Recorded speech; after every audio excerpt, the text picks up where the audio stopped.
Welcome back to yet another tuning session. And today, you guessed it, we're going to be focusing on Texplorer. And this is my second ground up JLU build. So this is probably a year plus old build. So when that came out, there's parts now that exist that didn't when I initially built this. So part of this tuning session is going to be utilizing some of those new parts. But before we get to the new parts, let's just run through the original build.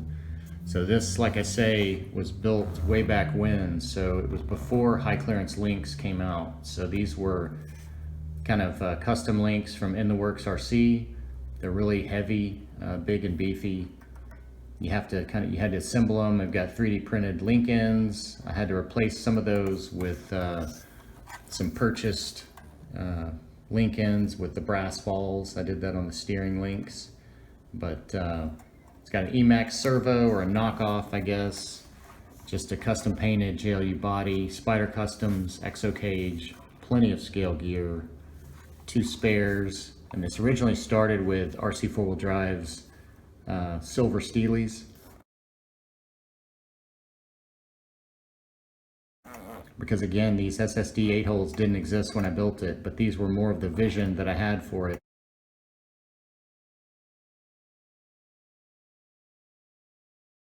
So I've since swapped these in. So these have brass rings all the way around, of course aluminum for the spares, and that's just to counteract all this top weight, just to keep it planted.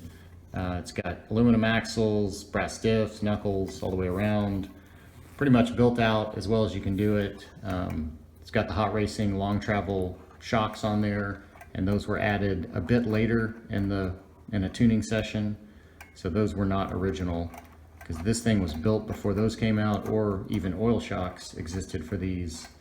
Let's take a quick look inside. So this has the Surpass brushless on original Lizard over there running it. This was pre-Pro, and it was also pre-Komodo.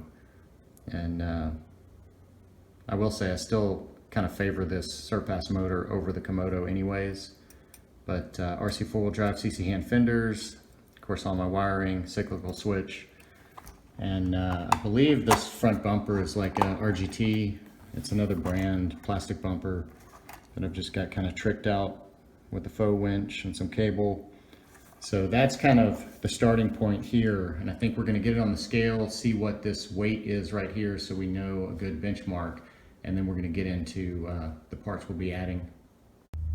Okay, let's see what the damage is without the battery.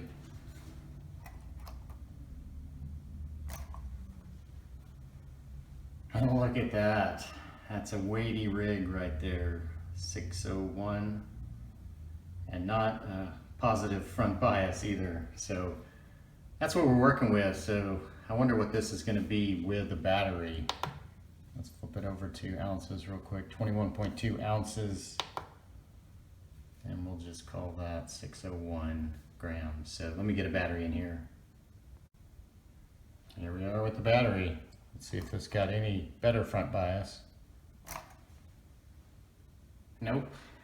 We dropped 1% to the rear and added about 24 grams of weight. So this is going to be a challenge. So 22.1 ounces. So you might be thinking, well, the easiest way would just be to remove the spare tires and all the gear. That would help. Well, sure it would help, but it wouldn't be near as fun to drive, would it?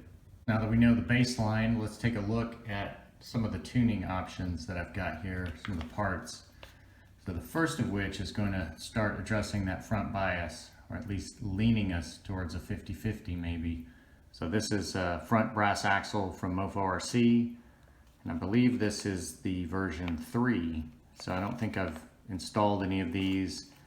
I believe he said the fitment was fine. They just threw in random screws, so you may not have the right length screws for all the diff, but to me that doesn't matter. I've got plenty of back stock of hardware, so we'll see how this fits up once we get there. So that is going to add some weight to the front end.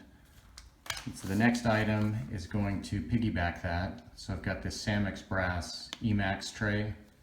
So again, there was no brass servo trays when I built this rig. So right here, we're going to add quite a bit of brass weight to the front.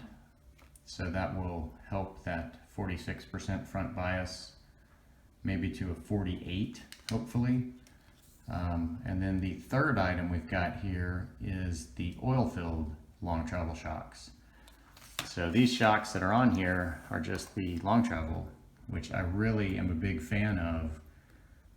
But since those oil-filled came out, those are now my favorite.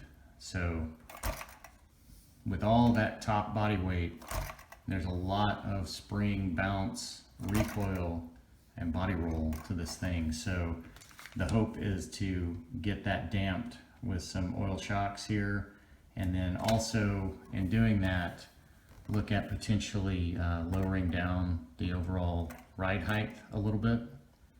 So right now I believe I've got the firmest springs in the back and the mediums in the front. So I'm not sure if I'm going to change spring rates or just look at some limiting straps to kind of hold it down. But again, that would help just lower the CG a little bit on this guy.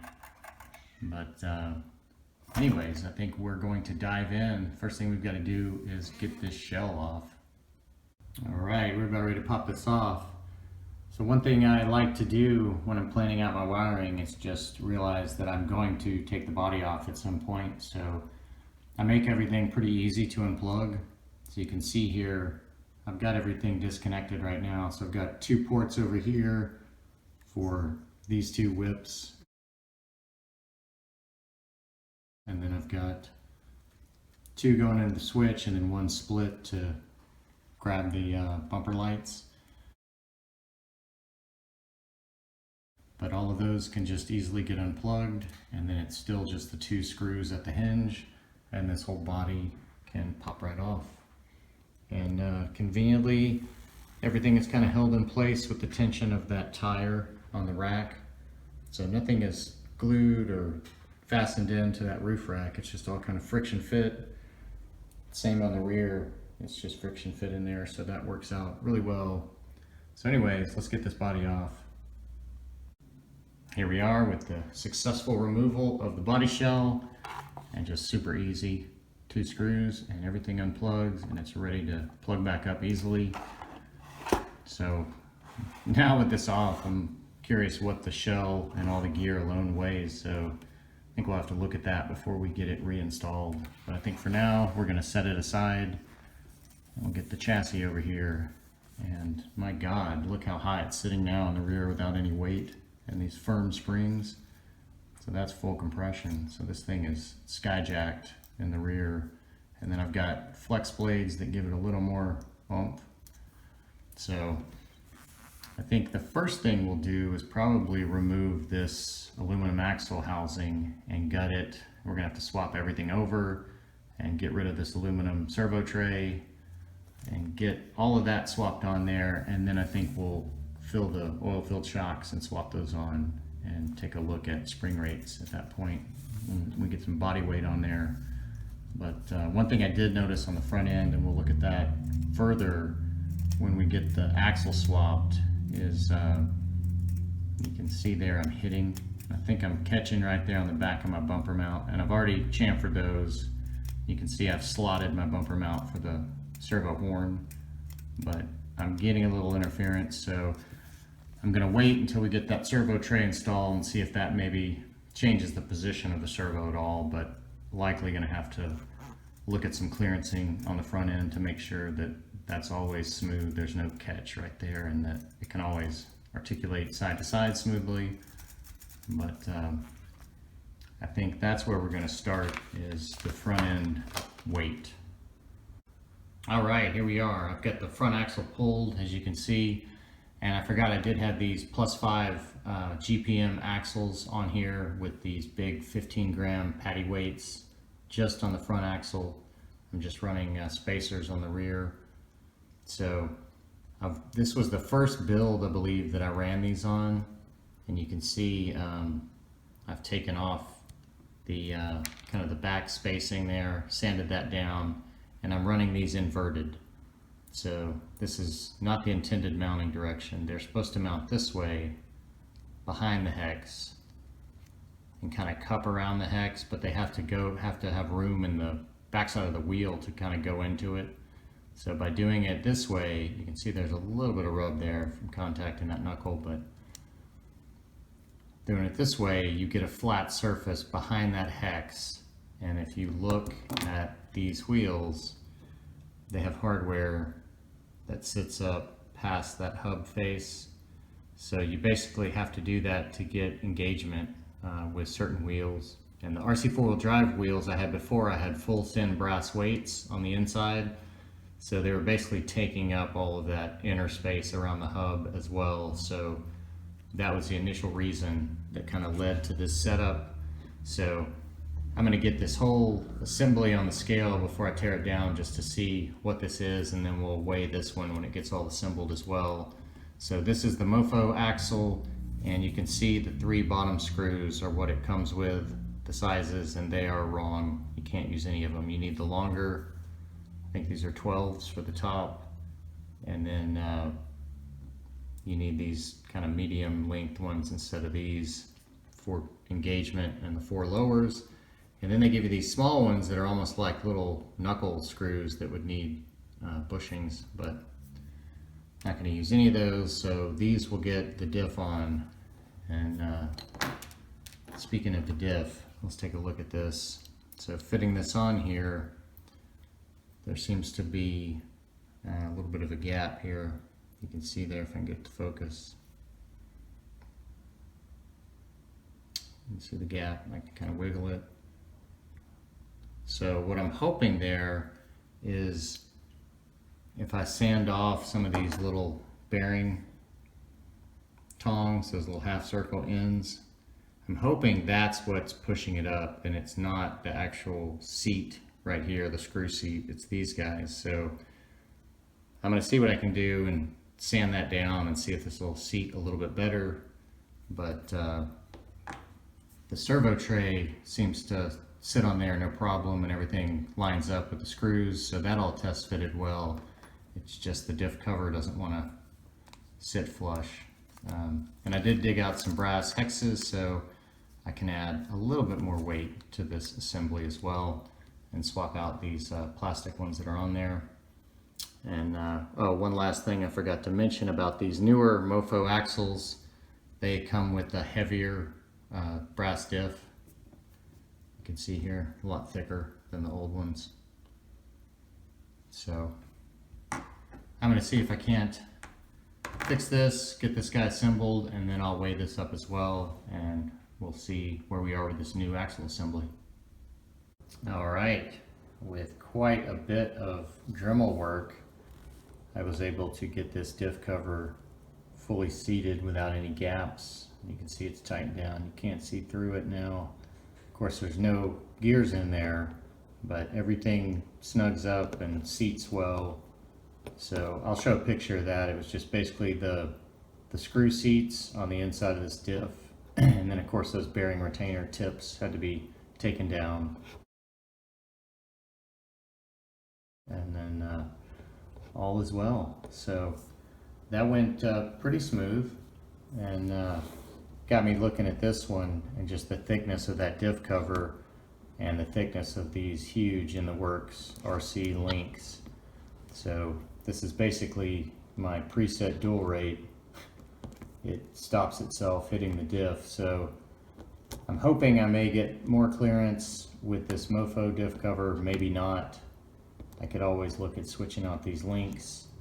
I'm not sure how much more throw I could get. It looks like I could maybe get a little more throw potentially with these. These are just dog bones, but anyways, I guess I will get the gears in this and see if it all rotates nicely, and we'll be closer to switching these out. Okay, a little mid teardown update. I had to get the heat gun out to loosen up some Loctite on those steering linkages, but you can see I've got them all set in the new brass axle. Got the old housing all cleaned up. So I was looking at these diff covers, and it does look like the Mofo is going to be a little shallower. So hopefully that will give me that little bit of extra steering throw. You can see here on the SAMX, you can see the wear on each side of the black there where that was hitting. So hopefully that won't happen, or it will happen at a further point since this is just skinnier. But got the scales out, I just want to see the difference. So here's the Mofo, 8.3 grams. And the SAMX, it says 9 grams. So 8.9, so just about there. So pretty comparable, a few grams difference, but no big loss. All right, here we are with the fully assembled new heavyweight brass axle and servo tray. So it looks like that thinner diff is giving me more throw. You can see how much closer I'm getting there to the axle. Same on this side, so not a lot more throw, but definitely noticeable. And it feels like I'm right at probably my limits. So I feel you can see a little bucking there. Let's see if I can get it to kick. There it is right there. That's the point if you watch that linkage. So the pin's trying to pop out and then it pops right back in. So that's right at the limit.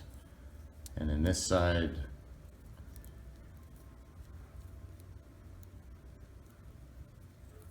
I don't really feel the bucking over. Oh, there it is. So there's just right at the limit. So that looks like that's going to work out perfectly now. And then the servo tray, one thing I forgot about it, if you're four-linking it, you've got to add some clearance on each side to basically match what they have in the center. So this is designed for a 3-link. You can see how close the holes are to the edge, so not a big deal. I'll pull this and get a Dremel and just deepen those out to basically match that.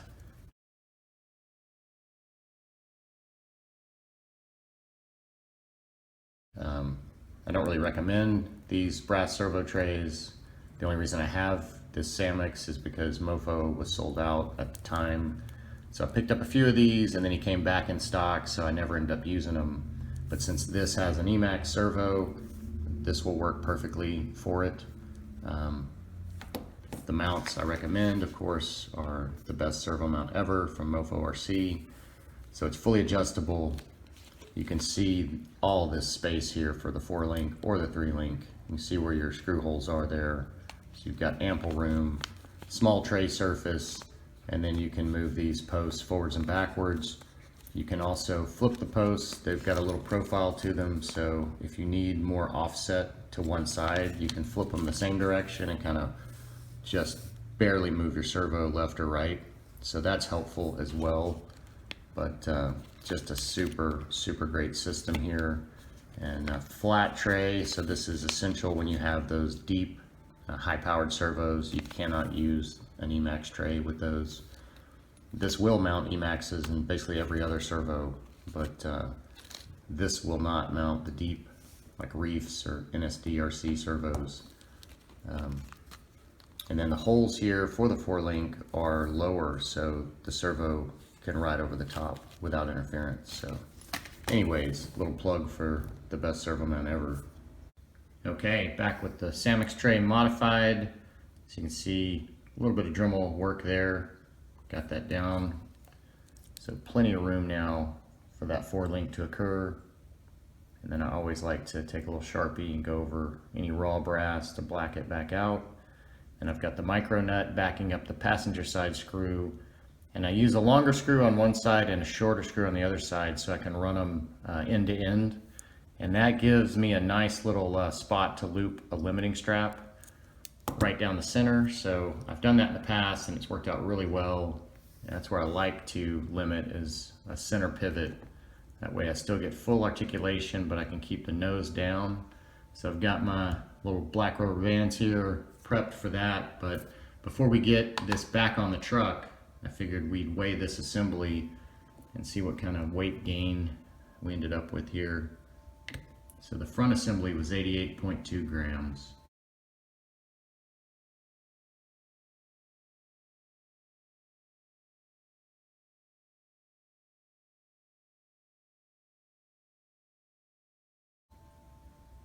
So it looks like we bumped up, what, about 23 grams. So nice little improvement there. Hopefully that will have pushed us a % or two to the front. So we won't know until we get this back on the truck and see, but it's definitely going to help the front end weight. All right, we've got this axle rehung, and I've got my limiter rubber bands out here. I got my 3 sizes, and none of those were taut enough to keep it as low as I wanted it in the position that I've got that rubber band. So I don't have my servo attached yet, so I could get access to this stuff. So I put that screw and washer down the middle of the ESC tray, and of course that's going to my 4-link. So I just stretched that rubber band, the smallest one, a little tighter, and sandwiched it there between the washer and the tray, and then I just went ahead and put a shock stud in and looped the slack just in case I need to adjust it later. But that seems to be keeping it pretty low, you can see, and the main point of that is really to keep the nose from lifting as you climb, keep those shocks from unloading, and you can see it's really doing that. It's holding it down. So, and then when you go over an obstacle, you still get the axle dropping out because it is heavy enough to do that. And then because you're center, you get full articulation side to side. There's no problem leaning this thing. So I'm going to get that servo attached, and then we can take a look at the shocks. And of course I do have my bumper pulled. We'll get that on there and see if there's any adjustment needed for that servo. But I think we're getting close to the end point here. Okay, got the bumper reinstalled. I did have to clearance those bumper brackets a little more at the rear for those screw heads. So they were chamfered at a 45 and ended up cutting them more at a 90 degree. But they cleared the screw heads just fine. So that's all working well. The servo horn still clears. So let's take a look at these oil-filled long travel shocks. So if you're not familiar with these, what makes these so unique versus any other oil-filled is the bottom retainer can be removed like that, and the spring can be swapped without unscrewing the cap, without refilling the oil, without making a mess. Super quick to change spring rates. So that is awesome. The other unique part is instead of an O-ring in the cap, there's this little bladder with kind of a bump stop in there. So that kind of helps with a smooth bump as well as getting these bled out. But just really happy with these. I've got a couple sets already.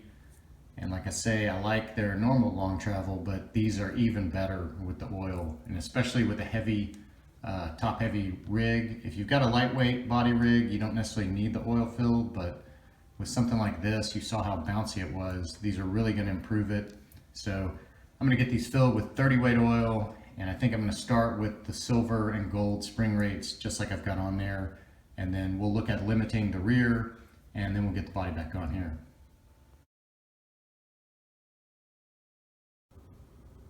All right, shocks are on, and man, it feels great, just even without wheels. So these are super smooth. So I went ahead and limited the rear, very similar to the front. So I just looped it around this big link riser piece that I've got just around the shape, and it comes right up, and the same deal, just popped a hole in there, a little washer and a screw. So we've got that central pivot again, so you can get full flex. You know, there's no weight on this axle right now, so once the tire pushes up, you can drop this one out. And what I really like is that it's keeping the axle from dropping out with these flex blades. So, you know, when you're coming downhill, you don't unexpectedly have that unload on you. So you still get the flex blade when you need it at side-to-side articulation, but it's not just wanting to drop out on its own. So that's kind of nice. So just looking at it, it looks like it's sitting pretty level. These shocks, since they're so long, they're up in the body mount screw positions rather than the shock positions. So that helps keep the body kind of at the same ride height. And then of course I've got it pulled down now So they're both sitting not fully compressed. And I think this one will definitely drop once we get that body weight on it. But I think we're about wrapped up here. So I think, speaking of the body, it's time to weigh that shell and just see how heavy it is. And then we'll get it reattached, plug it up, and then see what kind of effect this had on it. Here we are, got the wheels and tires back on it, but before I assembled the body onto the chassis, I figured it'd be a good time to weigh each component separately. Let's see where this thing ended up. So this is with battery in that chassis, so it looks like a perfect 60/40, 487 grams, so wow, that is awesome. I'll flip over to ounces. 17.3 ounces. So man, that is a great weight right there. If it only didn't have a body to add to it. So I think the next thing we'll throw the body on there, but I've got to reset the scales to be able to get that body on there and weigh it accurately. Okay, this ought to do it. Nothing better than a Tupperware lid. So I'm going to zero it out with the lid included. So this should get all the wires and everything included in that weight, the tire, all of it. And somewhat of a 4-corner weight, not super accurate, but the front to rear is definitely accurate. 68 to the rear, wow. So 159 grams overall, so that is a weighty body. So 5.6 ounces in plastic and a little bit of aluminum and rubber. Okay, so now I'm going to get these guys assembled and we're going to look at the overall weight and where this ended up. Okay, Humpty Dumpty is back together again, so it is time for a quick overall weigh-in. So the battery is in this, so let's see where we ended up. So I believe we started out at 601 grams, so it looks like we bumped it up around 45 grams. And we were at a 46% front ratio, and so we bumped that up 2%. We're still at a rear bias at 52, but definitely better, approaching a 50-50 front to rear, and we've got a nice 50-50 side to side balance. So I think now that we know the overall weight, I'm going to pull off the scales. We can take a closer look at how we ended up with these limiters and these now nice oil shocks. Okay, here we are, powered up. Got the servo endpoints adjusted in dual rate, so I ended up with a little more steering throw, which is awesome. So that's good. Before we do a little limiting strap demo here, I wanted to show you the result of these oil shocks. You remember how bouncy this rig was. So with all that top body weight, there's a lot of spring, bounce, recoil. That's basically all taken care of now. Look at that. So just a massive, massive improvement. So that's great. It's going to handle way better. Just line up here. So typically when you hit an obstacle with your front tires, the first thing that happens is your shocks want to unload and lift the nose and lean the body backwards. So you can see here it'll start to want to do that, but it's not really able to do it at all. So exactly as intended, it's just keeping that nose tight and tucked, keeping that body from wanting to roll backwards. So that is just awesome. So now let's look at a little bit of flex here. Make sure we've still got everything that we started with.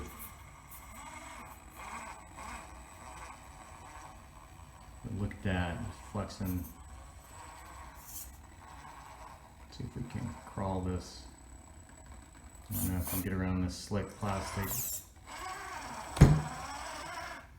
There we go, no problem.